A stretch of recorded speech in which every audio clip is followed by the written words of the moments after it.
Hello everyone, इस video में हम गणित की कार्यपत्रक नंबर 45 करेंगे, जिसकी तिथि है 29 अक्टूबर 2021।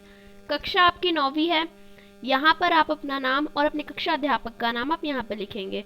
तो इसमें हम गणित की बुक का अध्याय 4, जिसका नाम है 2 चरों वाले रैखिक समीकरण, उसके हम रिवीजन करने वाले हैं। तो यहाँ पे पहला कहा है कि प्रश्न संख्या 1 से 5 में सही उत्तर का चयन कीजिए। हमें बस इसमें टिक मारना है।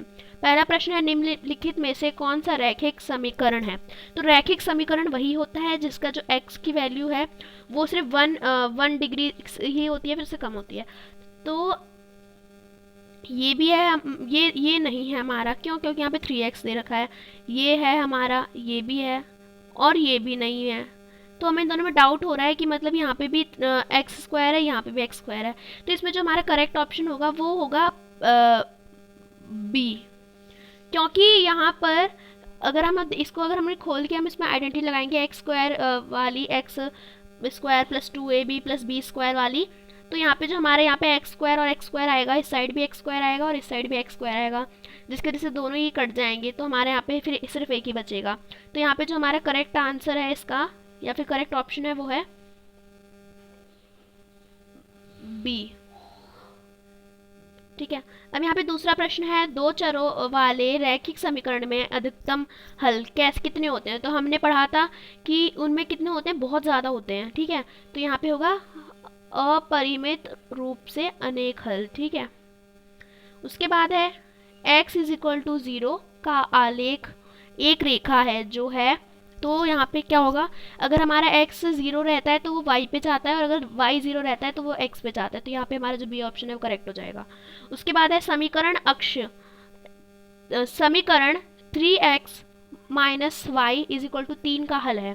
तो क्या है, तो एक एक करके हम देखते हैं। तो यहाँ पे देखो मैंने किया है, तो देखिए मैंने यहाँ पे इन तीनों के ये हल कर रखे हैं। यहाँ पे मैंने ये हमें दिया है सब ये, इसमें हमें x और x की 0 रखनी है, y की 3 रखनी है, -3। तो यहाँ पे मैंने x की 0 रख ली और यहाँ पे -3 रख लिया। तो यहाँ पे 3 और 0 तो 0 ही हो जाएगा, 3 और 0 से गुणा करेंगे 3 को। तो और यहाँ पे माइनस और माइनस क्या हो जाएगा, प्लस हो जाएगा। और यहाँ पे 3 है तो 3 का 3 ही रहेगा और बराबर 3। तो 3 बराबर 3 आ गया, इसका मतलब ये है। ठीक है। उसके बाद हमें दिया है 2 और 3 रखना है। हमें x की जगह पे हमें 2 रखना है और y की जगह पे हमें 3 रखना है। तो 3 दूनी 6 हो गया, और यहाँ पे y की जगह पे 3 रखना, तो 3 रख दिया मैंने, और 3 का 3, 6 में से 3 का तो 3 बचे, 3 बराबर 3, ये हमारा ये भी है।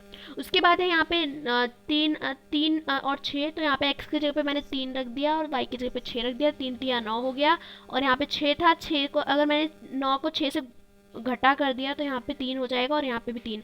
तो मतलब ये भी है। तो इसका जो सही उत्तर होगा वो होगा उपरोक्त सभी। ठीक है। इसका जो सही आंसर होगा वो होगा उपरोक्त सभी। तो यहाँ पे आप इसको कर लेंगे। ठीक है। उसके बाद हमें दिया है, निम्नलिखित में से किस रैखिक समीकरण का हल 1 है। x इज इक्वल टू 2 और y इज इक्वल टू 3 है। तो यहाँ पे करते हैं। तो यहाँ पे जो होगा हमारा वो होगा यहाँ पे x plus 2y is equal to 8 हो जाएगा इसमें। ठीक है। क्योंकि अगर मैंने इसको भी किया तो यहाँ पे भी नहीं हो पाएगा, इधर भी नहीं हो पाएगा, इधर भी नहीं हो पाएगा, क्योंकि जो उसका करेक्ट आंसर है वो यही है। ठीक है। मैं आपको एक बार समझा भी देती हूँ। तो देखिए यहाँ पे मेरे को यहाँ पे ये दे रखा था, ठीक है, और मैंने इसमें करा है। तो अगर मैंने यहाँ पे x की जगह पर x और यहाँ पे 2y कर दिया, ठीक है, तो यहाँ पे x और यहाँ पे 2y कर दिया, तो यहाँ पे क्या होगा, जो 2 प्लस 2 इज इक्वल टू 4 हो जाएगा, सॉरी 4 हो जाएगा, और यहाँ पे 3 हो जाएगा। तो 4 3 जा कितना होता है, तो सॉरी वो वाला इसका नहीं था, ये वाला है इसका सॉल्यूशन। तो यहाँ पे क्या है, x प्लस 2y दे रखा है और यहाँ पे 8 है। ठीक है। तो यहाँ पे मैंने x की जगह पे 2 रख लिया और यहाँ पे मैंने y की जगह पे 3 रख लिया। तो 3 दूनी तो 6 हो गया यहाँ पे, और 2 का 2, 2 और 6 8 हो गए, और 8 8। तो मतलब ये हमारा सही है। तो यहाँ पे हमारा जो बी ऑप्शन है वो करेक्ट हो जाएगा। अब यहाँ पे हमें हल करना है समीकरण 2x जमा वाई बराबर 5 के 2 हल ज्ञात कीजिए तथा 5 कीजिए, जांच कीजिए कि 3 और 2 इस समीकरण का हल है। तो करते हैं। तो यहाँ पे हम पहले क्या करेंगे, पहले हम यहाँ पे अपने आप 2 करेंगे। तो 2 में क्या है, पहले हम वैल्यूज़ रखनी है और इनको सॉल्व करना है। तो मैंने पहले क्या कर ली, मैंने x को 0 मान लिया है, तो यहाँ पे मैंने 2 और 0 कर लिया। तो 2 को अगर मैंने 0 से गुणा किया तो मेरा 0 हो जाएगा। तो इसका मतलब y इज इक्वल टू 5 आ जाएगा, मतलब y बराबर 5 हो जाएगा। उसके बाद मैंने x को 1 माना है, तो 1 माना है तो यहाँ पे 1 हो गया, और यहाँ पे एक, तो ये 2 हो गया और यहाँ पे 1 हो गया, तो 2 एकम 2 हो जाता है।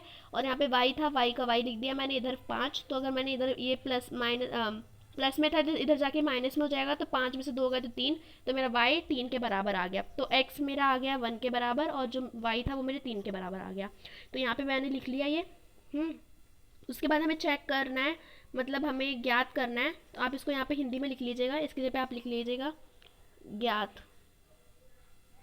तो यहाँ पे ज्ञात क्या करना है, यहाँ पे कि 3 और 2 अगर हम रखेंगे तो ये ठीक रहेगा। तो यहाँ पे अगर मैंने x को 3 के बराबर रख लिया और y को 2 के बराबर, तो मेरे यहाँ पे इस तरह से हो जाएगा 2x जमा 5 इज इक्वल टू 5। ये कैसे हो जाएगा कि x पे मैंने 3 रख लिया और यहाँ पे मैंने 2 रख लिया और यहाँ पे मेरा 5 है, तो 3 दूनी 6 हो जाता है, 6 और 2 8 हो गया, यहाँ पे 5 है, तो 5 और 8 तो एक दूसरे के बराबर नहीं है, तो इसका मतलब ये नहीं है।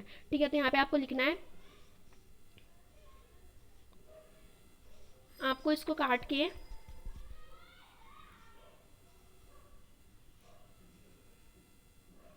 आप यहाँ पे लिखेंगे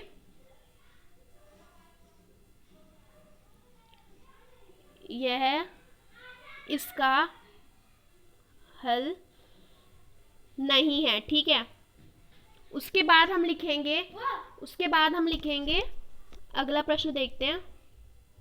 तो 7वें प्रश्न में हमें क्या दे रखा है, यदि बिंदु 5 दो रैखिक समीकरण के x जमा 5y बराबर 15 के आलेख पर स्थित हैं तो k को मान ज्ञात कीजिए। तो यहाँ पे चलिए ज्ञात करते हैं। इन्होंने पहले हमें दे रखा है कि हमें x को 5 रखना है और y को 2 रखना है। तो मैंने k की जगह पर जहाँ पे मेरा x था मैंने वहाँ पे 5 लिख दिया है और जहाँ पे मेरा y था मैंने वहाँ पे 2 लिख दिया है। तो k को 5 से किया तो 5 की हो जाएगा और यहाँ पे मेरा 5 दूनी 10 हो जाएगा और यहाँ पे 15। तो अगर मैं 10 को इधर लेके गई तो ये 15 घटा 10 हो जाएगा।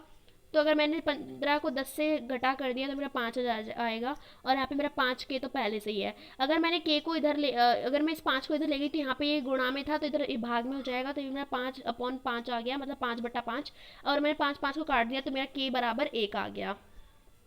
उसके बाद मुझे यहाँ पे 8वां प्रश्न दे रखा है, समीकरण 2y घटा x बराबर 7 का आलेख खींचिए।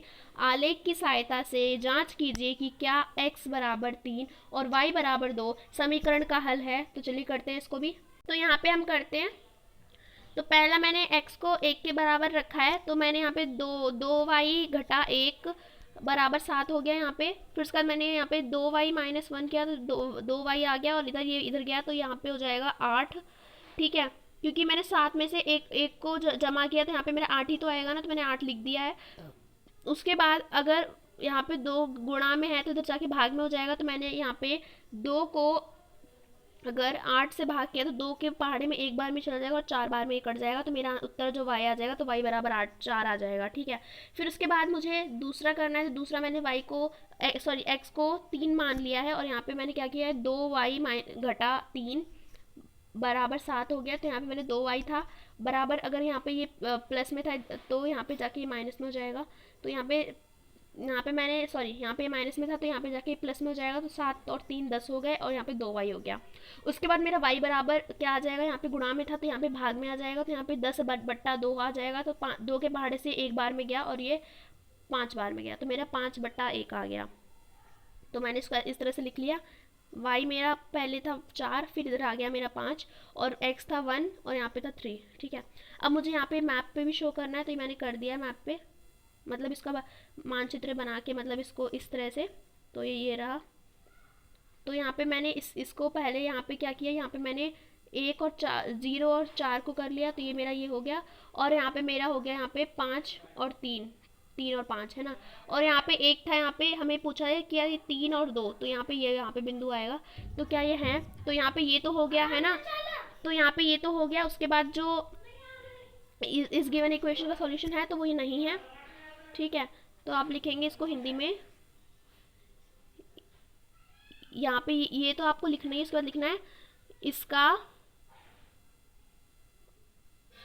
हल नहीं है। ठीक है, उसके हमें इनका हल करना है, पहला है और ये दूसरा है। तो चलिए करते हैं इनको भी एक एक करके। पहले हमारे यहाँ पे 7x घटा 9 बराबर 16, तो करते हैं इसको भी। तो देखिए यहाँ पे 7x था बराबर 16, तो मैंने क्या किया यहाँ पे 9 यहाँ पे घटा में था तो मैं इधर इसको इधर ले गई थी, जमा में हो गया। ठीक है, तो 16 और 9 कितने हो गए, 25 हो गए, और यहाँ पे 7 एक्स।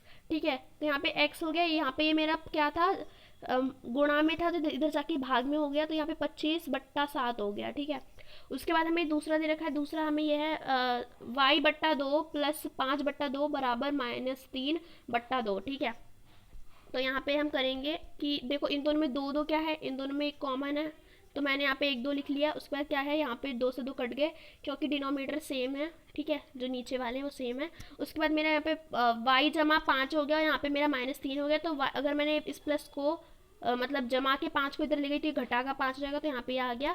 अब यहाँ पे घटा घटा की तो क्या हो जाता है, हमारा जमा हो जाता है। तो यहाँ पे मैंने 5 और 3 को जमा किया, तो यहाँ पे 8 आ गया। और ये जो चिन्ह है वो बड़े वाले का आता है, इसलिए मैंने यहाँ पे -8 लिखा है। उसके बाद हम अगला प्रश्न करते हैं। सारिका बाल दिवस के अवसर पर चॉकलेट बांटती है। वह प्रत्येक बच्चे को 5 चॉकलेट देती है तथा वयस्कों को कुल 20 चॉकलेट देती है। यदि बच्चों की संख्या को x से तथा कुल बांटी गई चॉकलेट को y से दर्शाया गया है, तो इसे दो चरों वाले रैखिक समीकरण द्वारा दर्शाइए। तो चलो इसको दर्शाते हैं। तो देखो यहाँ पे मैंने x द्वारा दर्शाए गए बच्चों की संख्या लिख दी है, और यहाँ पे कुल विपरीत चॉकलेट मैंने y मान ली है। तो यहाँ पे प्रश्न के अनुसार जो हमारी यहाँ पे वो बनेगी वो होगा 5x जमा 20 बराबर 7 वाई। उसके बाद हमें क्या करना है, यदि उसने कुल 145 चॉकलेट बांटी तो बच्चों की संख्या ज्ञात कीजिए। तो करते हैं इसको भी। तो यहाँ पे मैंने क्या किया है, यहाँ पे जो मुझे चॉकलेटें दे रखी थी कि हर बच्चे को कितनी चॉकलेट दी गई हैं, कि हर बच्चे को कितनी चॉकलेट दी गई है, मैंने ये लिख लिया है कि 5। ठीक है, और यहाँ पे कितने बच्चों को दी थी उसने, मतलब कितनी चॉकलेटें दे दी थी उसने, 20 दी थी उनको, अडल्टर को। तो यहाँ पे और 45 जो है, 145 वो हमारी कुल चॉकलेटें हैं। तो यहाँ पे मैंने जो 20 था ये यहाँ पे जमा का था, इधर जाके घटा का हो गया। ठीक है, तो यहाँ पे अगर मैंने 145 में से 20 को घटा किया तो मेरे 125 आ गया।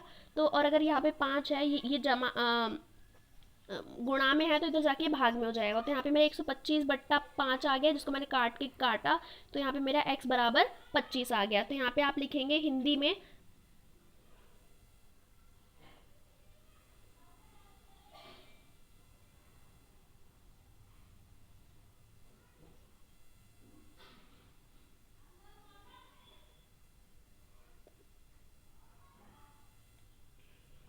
बच्चों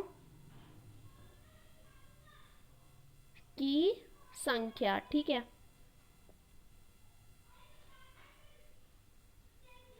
तो आपकी जो वर्कशीट है वो आज ख़त्म होती है। आशा करती हूँ कि आपको वीडियो अच्छी लगी होगी। अगर आपको मेरी वीडियो अच्छी लगी तो वीडियो को लाइक करिएगा, डाउट हो तो कमेंट करिएगा, फ्रेंड्स के साथ शेयर करिएगा, और ऐसी वीडियोस के लिए हमारे चैनल को सब्सक्राइब करना बिल्कुल नहीं भूलिएगा। Thanks for watching video, bye bye guys.